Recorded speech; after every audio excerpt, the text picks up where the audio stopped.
Hello friends, thank you for joining me today for episode 139. I'm Kathy Rhodes.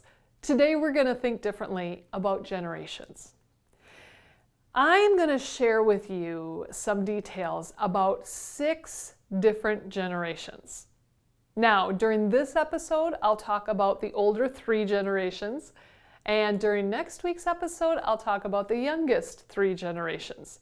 So make sure that you have liked and subscribed to this podcast or this YouTube channel so that you're notified as soon as episode 140 is released. Now, chances are you know somebody in each of the generations. And I guarantee you are in one of these 6 generations. So as I share some details, you actually might find that you connect with some of the characteristics of the older generations, even though that's not your generation. Or you might connect with characteristics in younger generations, and that's not your generation. Yes, this is exactly what you're going to find, and this is good. We choose to hold on to certain generational tendencies based on who raised us, or we adapt to some tendencies of the younger generations because of the world we live in. We have to adapt, right? So we are given a generational label or title based on the year that we were born. Now, there are commonalities among people within your generation because you grew up in the same time period. You have the same experiences, lived through the same economy, the same technology was introduced during your younger years. However, this label does not define you. We choose who we want to be and what we want to hold on to, and what we let go of. A lot of the details and the research that I'm going to share with you is from Tim Elmore's new book. It's called A New Kind of Diversity, Making the Different Generations on Your Team a Competitive Advantage. Really good book, hot off the press here in 2023. Definitely check it out for a lot more detail or for proof of the research. But I'm gonna give you an overview. A lot of my content does come from the book. A lot of it does come from other searches that I've done online and other studies that I've read. So if you ever have questions about any of these details, definitely let me know.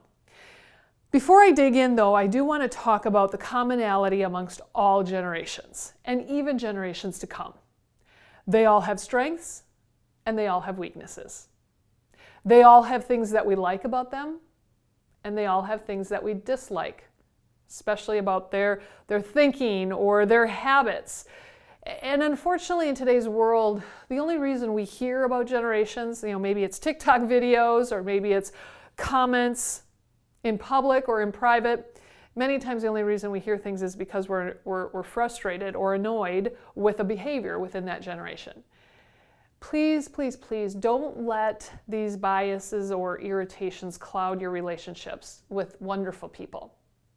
People are people, right? Yes, we have certain tendencies based on our generation, but I'll tell you why here in a little bit.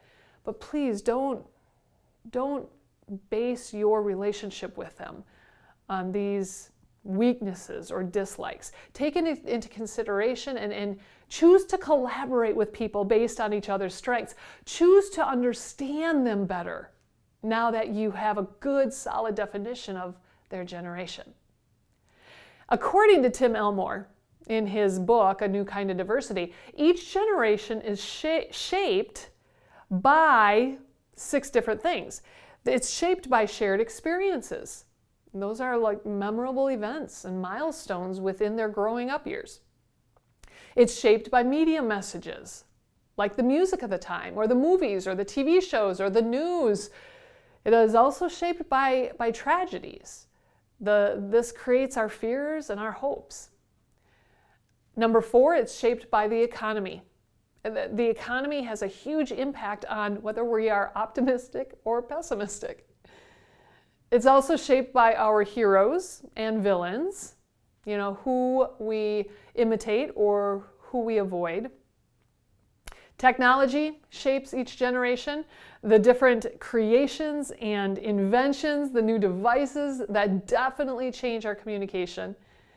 And then policies and values. They bring a sense of justice. That also shapes our generation. So keep these in mind. Keep these in mind as we're talking through each of the generations, because this is what is shaping and helping define the generation. So let's dive up right in. We're going to go all the way back to 1925.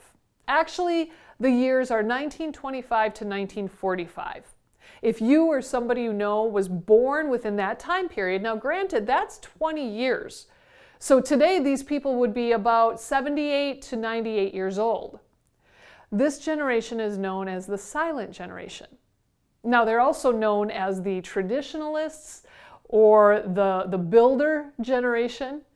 The builder generation because really they came from nothing and built to a lot of our hot technology we have today.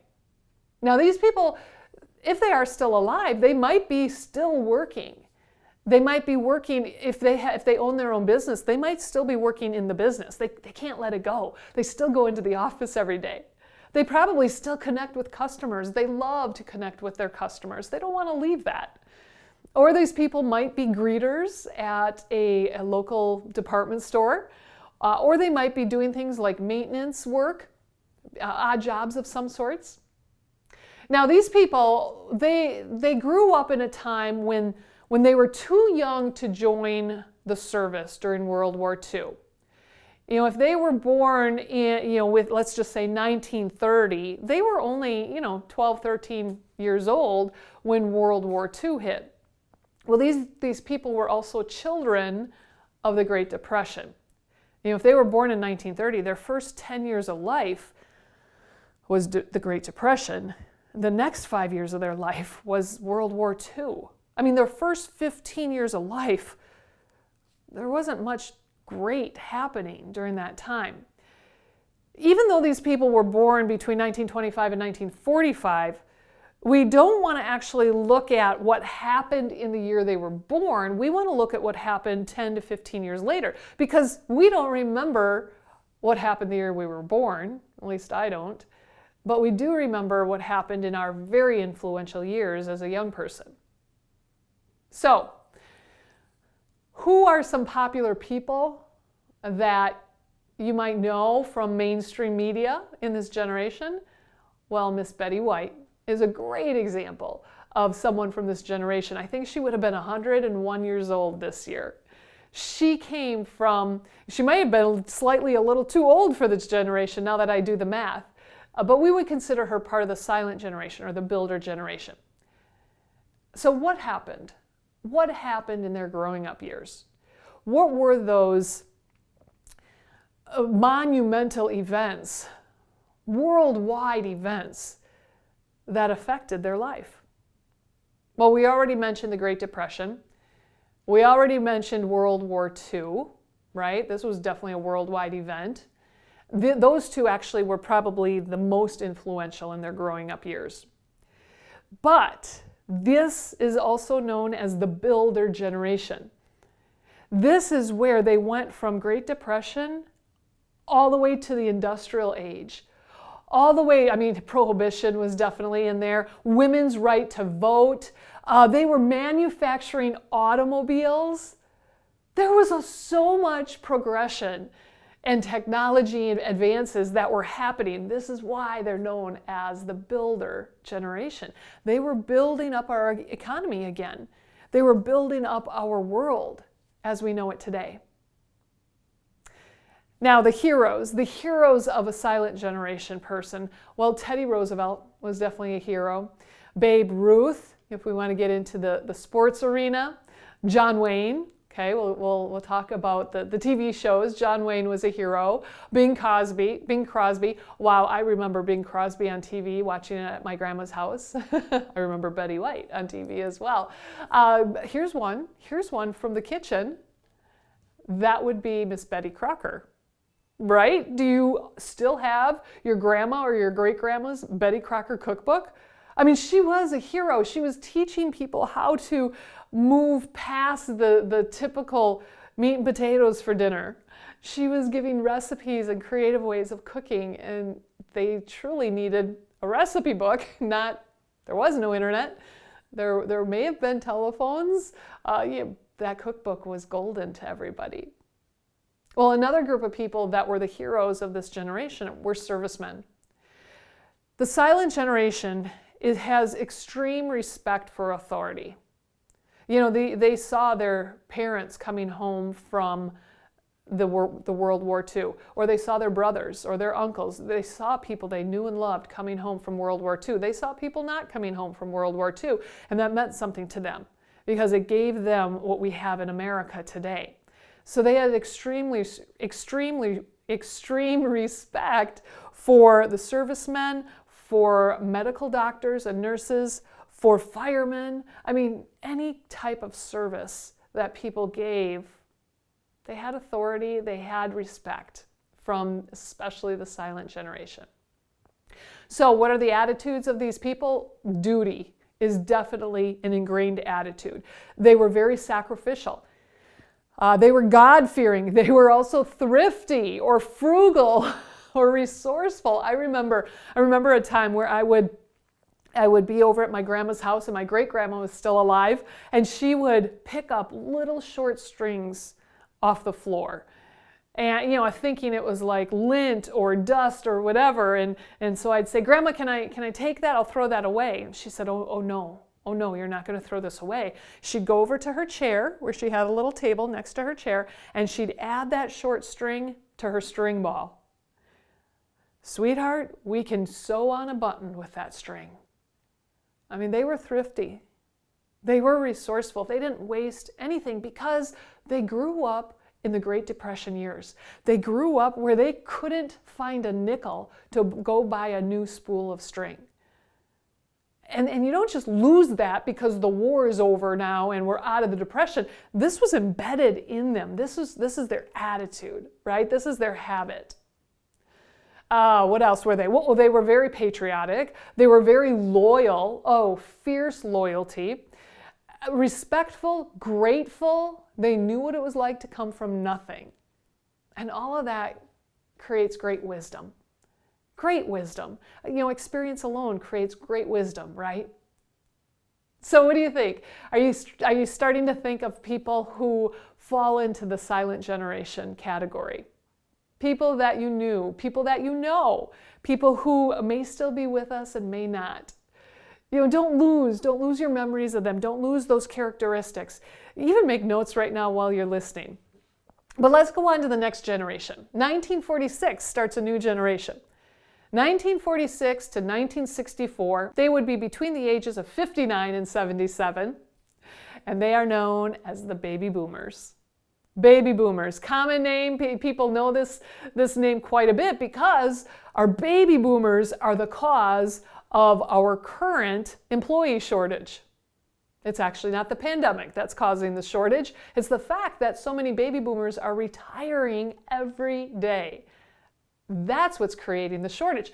Now, why would one generation retiring create such a shortage? Because they have 76.4 million people in their generation. Why are they called the baby boomers? Because the births boomed when the men came home from World War II. The men came home and wanted to stay home and start a family, and we had a global boom of people. Back in this generation, so back in 1946 to 1964, this was the largest generation, 76.4 million. This is also known as the Great Expansion. Okay, popular people in this generation. Well, Tom Cruise is a baby boomer. Madonna, Michael Jordan, these are baby boomers that we see or we've heard of. So what happened? What happened in their growing up years? Well, let's talk about that worldwide event that influenced their generation. Every person in this generation knows where they were the day that JFK was shot. Whether they were in 4th grade and school and the radio was turned on or black and white TV was turned on, whatever, they know where they were. And even if at a young age, they knew the impact that this was having on their life. Okay, what else? What else was happening in their growing up years? Well, television was introduced.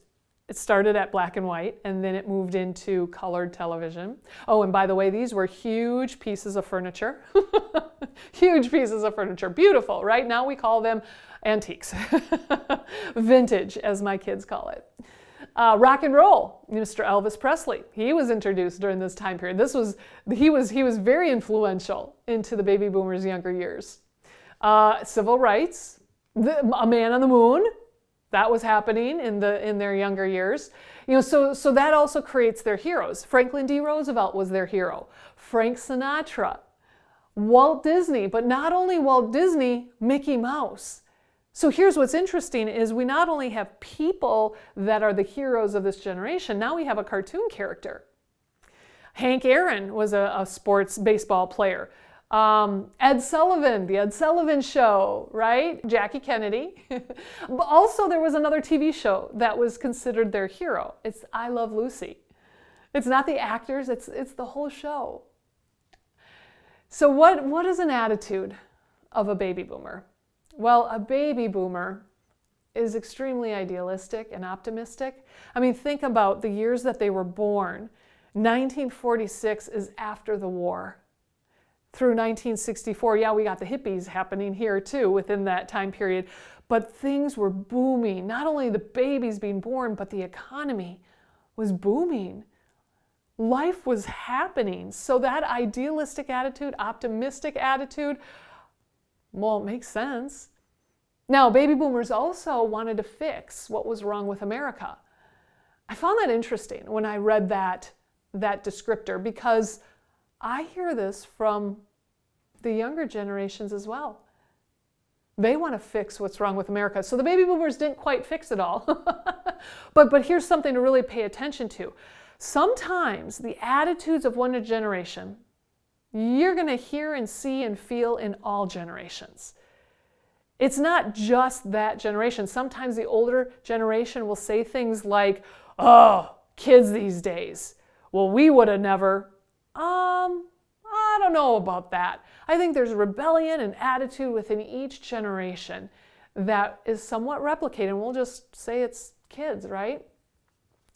All right, baby boomers, what else? Well, there was civil rights for all. That was a huge issue or motive. But also they had the mindset that they will work their way to the top. They started out within an organization at the bottom and they worked their way to the top. It worked for them. But with that attitude or that mindset or that success, you might also still hear that in them today. They may not understand why you've job bumped or job jumped 5 times in the last 5 years. They may not understand the world of corporate America today because when they were growing up, they stayed at an organization for 35 years and they worked their way to the top. Many of these people are still in the workplace today. Yes, they're retiring. Sometimes they do retire from a 35-year job just to get another one, just to get another job, part-time, of course, but they can't stop working. I mean, baby boomers really are known to be workaholics. They would rather work than not. They love to work. It was fun. And when the economy was booming like it did in their growing up years, well, I can see why it would be fun to work. Well, what are the gifts? What are the gifts that these people bring to a team? They bring life experiences. They've had extreme success. They've seen extreme success. Now, granted, not always. In the 80s, there were some issues with the banks and the credit unions. There were also hostages that were, kind of iffy. I remember when I was younger, kind of understanding or confused by this idea of hostages. So, the baby boomers have lived through definitely the curves and the ups and downs. But overall, great life experiences. We need to tap into that. We need to be aware of what they could offer. They also have an extreme awareness of pitfalls because they have life experiences. I mean, these people are great life coaches for the younger generations. Lean into that gift. Lean into that value that they bring. If they're still in the workplace, tap into that. If they're not, they are willing to volunteer. Tap into that. Okay, the final generation we're going to talk about today, they were born between 1965 and 1980. So they're roughly between the ages of 43 and 58 years old. They are known as Gen X. Gen X is also known to be the computer babies. I always found this interesting because computers back in a Gen X's growing up years is much different today than back then. I mean, back then, okay, by the way, I'm a Gen Xer. I remember being in 6th grade, really being introduced to the first computer. It was a Commodore 64, or maybe it was a Macintosh. Maybe they're both the same thing. I don't know, but we had one computer, and you had about 10 minutes a semester to get on that computer and play Oregon Trail. Now these computers are in everybody's back pocket. We've come a long way, but yet the Gen Xers are known as the computer babies. Well, it's kind of like comparing them to car mechanics. Gen Xers are the car mechanics, not just the car drivers. Gen Xers are computer babies, not just computer users. They were the ones who can get in the guts of the computer because they learned it from the beginning. They learned how to swap out hard drives or swap out batteries. I mean, now you got iPhones where you can't even open up the device to do anything. You just throw the thing away if it stops working. Gen Xers, they know what the blue screen of DOS was. They know what the sound of dial-up internet sounded like. These people were really creating and programming the computers. This generation is also known as the baby buster generation. So we had the baby boomers, who are probably their parents, and now we got the baby busters. This generation started with the launch of the birth control pill. Oh yeah, it was definitely a bust. It definitely was working because this generation has only 49 million people in it. I mean, that's a little over half of the baby boomers. That's a lot smaller, a lot smaller. Now, because they're a smaller generation, they're also the 13th generation. They're also the forgotten generation. Many people overlook the Xers because, think about the silent generation or the baby boomers who are retiring. They want to find a successor. They want to find the next leader of their organization. So they're looking for the younger people coming into the workforce. Well, Gen X has been in the workforce for 25 years, and they're raising their hands saying, hello, I got 25 years to go. Why are we being overlooked? Why are we being forgotten? I mean, people like Jeff Bezos is a Gen Xer. He's the one who created Amazon. There's some creative minds out there in the Gen X population. Well, have you ever thought about why did we go from the silent generation or the traditionalists to the baby boomers, very creative names, to now Gen X? Talk about blah and boring of a title, right? Well, Gen X kind of chose that. They didn't want to be stereotyped with a label or a name, so they were given the X label. Regardless, they still got a label. Okay, so let's talk about popular people in this generation. Well, Tiger Woods, Ben Affleck, these are the age ranges of people in the Gen X generation.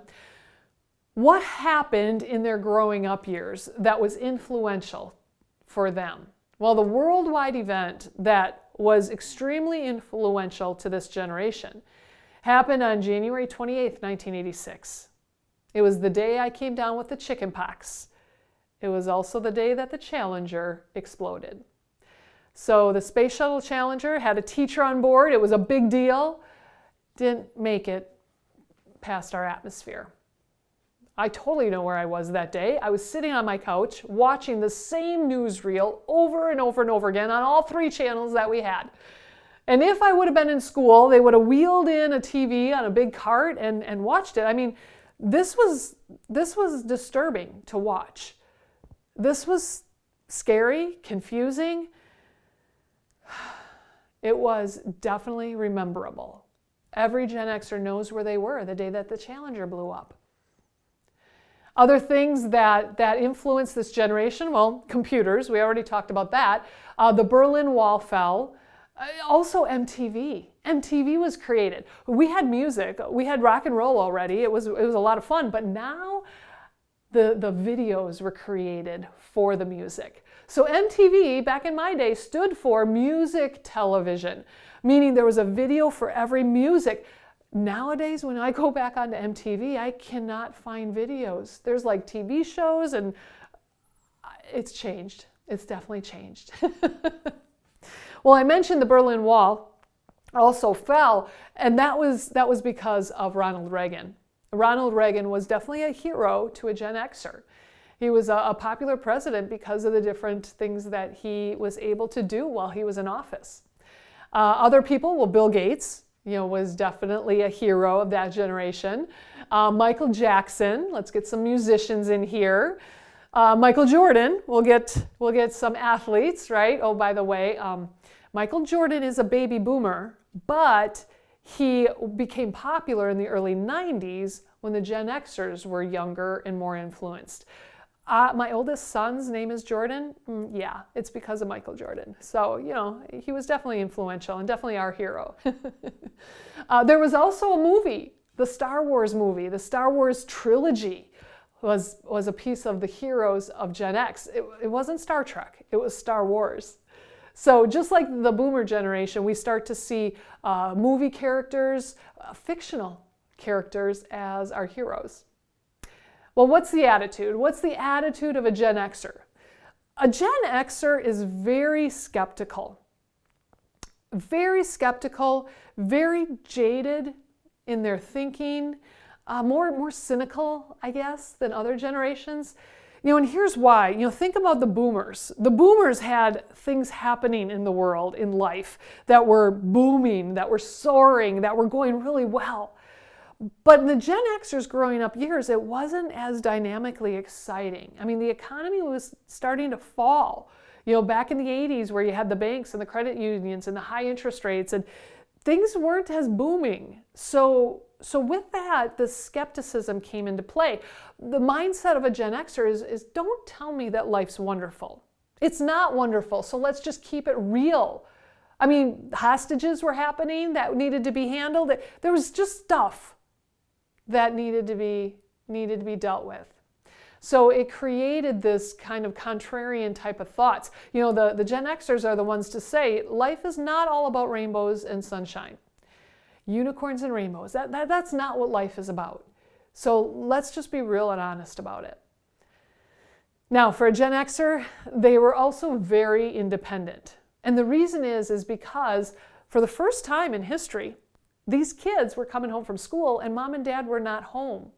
About 2 hours worth of time where mom and dad were not home. So they're known as the latchkey kids, the latchkey generation, because literally we had a key to the house either around our neck or on a safety pin inside our jacket. We were told, don't tell anybody it's there, don't show it to anybody, don't do anything but open the house. Because we don't need it stolen. We don't need people to know that you're home alone. Well, because of this necessity, they became very independent. When a Gen Xer got home, they found their own snack. They figured out what homework they wanted to do or didn't want to do. They found a TV show to watch. They got 2 hours or so of free time to do whatever they wanted to do and be resourceful. We need to leverage this.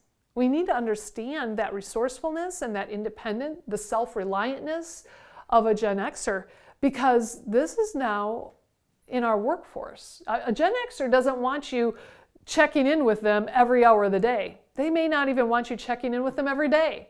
They don't need it. They can figure it out. They're self-reliant. They're independent. They'll come find you when they need something. We need to remember who they are and truly lead them appropriately. Now, what gifts do they bring to a team? Well, very realistic perspectives, pragmatic wisdom, right? Resourcefulness. They also have balance. They are independent. They are resourceful. They figured things out, including balance. Balance is a huge issue. Work-life balance. To be honest, baby boomers were all about work. The Gen Xers came around and said, I don't want my life to be all work and no play, so let's figure this out. And they have better than any other generation. So what do you think so far?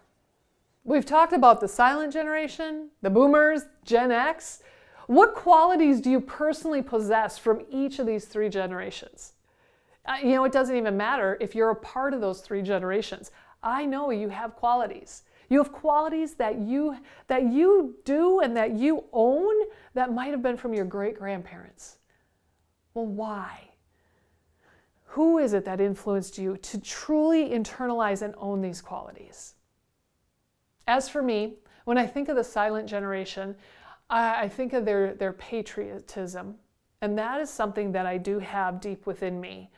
I love my country, and I've been to other parts of the world, and I guess I've just seen my country from other angles. I better understand the history. I better embrace who America is, and I love our country. Now, from the baby boomers, I take the optimistic attitude from them. Oh, I'm definitely a glass is half full. I like to be happy. I like to assume the best. I like to be owning my success. And I guess that leads me right into the Gen X. That is my generation. That independence, that self-reliance, the figure it out, absolutely. And I'm also skeptical. I definitely have a skeptical side of me. I don't really trust everybody right away, maybe ever, especially like marketers or advertisers. I mean, junk mail is an issue, but now there's junk email. I don't even open emails because I don't need to cloud my mind with that because I'm kind of skeptical.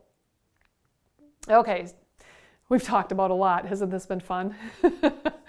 During next week's episode, I'm going to share details about the youngest three generations. But until then, what I want you to do is I want you to analyze your interactions with people this next week.